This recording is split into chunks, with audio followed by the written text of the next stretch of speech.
Damn it, Stephanie. I'm tired of you leaving your on my sink. I'll be right back.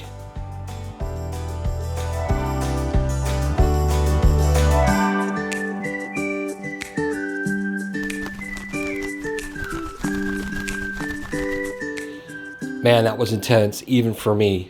And I'm sorry if that offended you, but that's the world we live in right now. Everybody's ramped up and everybody's on edge and everybody's screaming and using these words in an attempt to be heard. Everyone has a voice, and that voice is loud, okay?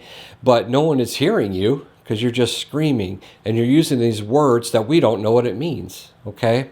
So a better way to handle that is to use words that have descriptions to them, words that have definitions to them, okay? So instead of telling me to go F myself, okay, which by the way, the only way I know how to respond to that is to say the same thing back because I don't know what you mean. But that word has a lot of emotion. And so I want to tell that person that I have that same level of emotion. So I return the favor with the same kind of sentiment, okay? But, and another thing is, if they say that, you're automatically thinking, well, they probably hate me. When in fact, maybe it's jealousy. Maybe it's contempt.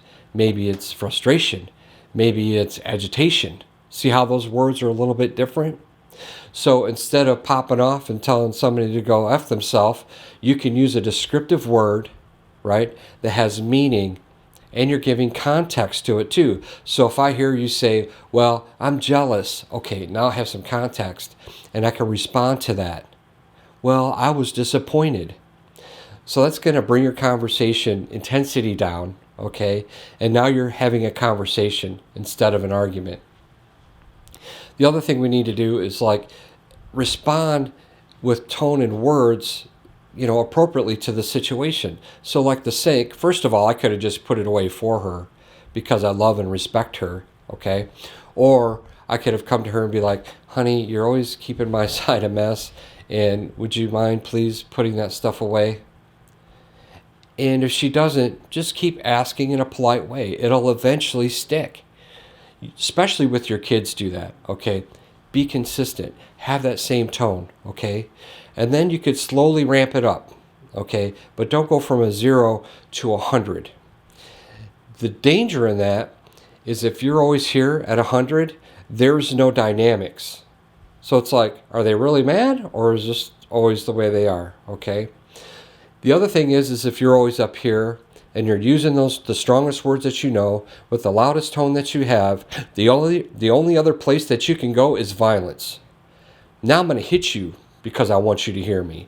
Now I'm going to slap you, or I'm going to throw something, or I'm going to break something to show you how upset I am. Even at that point, you still don't know what that person is feeling. You're just feeling straight emotion.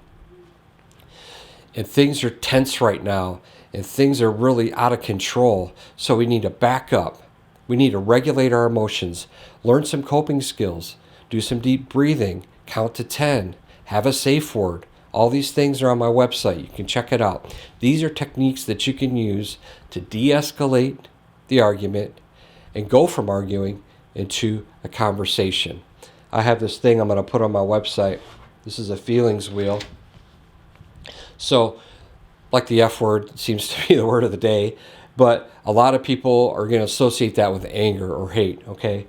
But you can see the anger here, there's this whole big wedge of other words that you can use to help describe how you feel instead of that, okay? Create conversations. Get away from arguing, okay? Show respect for your partner. Those words, man, they're hurtful.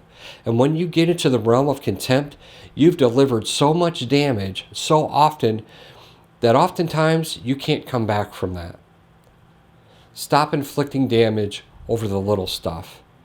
Pick your battles. I keep saying that. Pick your battles. Know what's worth fighting for. Know what's worth negotiating over. I like the word negotiating better than fighting because you need to come to a compromise. Okay? So, really, that's all I got to say about that. And if you're struggling with your communication and you don't know how to handle that and you want some more advice, give me a call, shoot me an email. I'd love to help you with that. But until then, remember this: stronger relationships start here.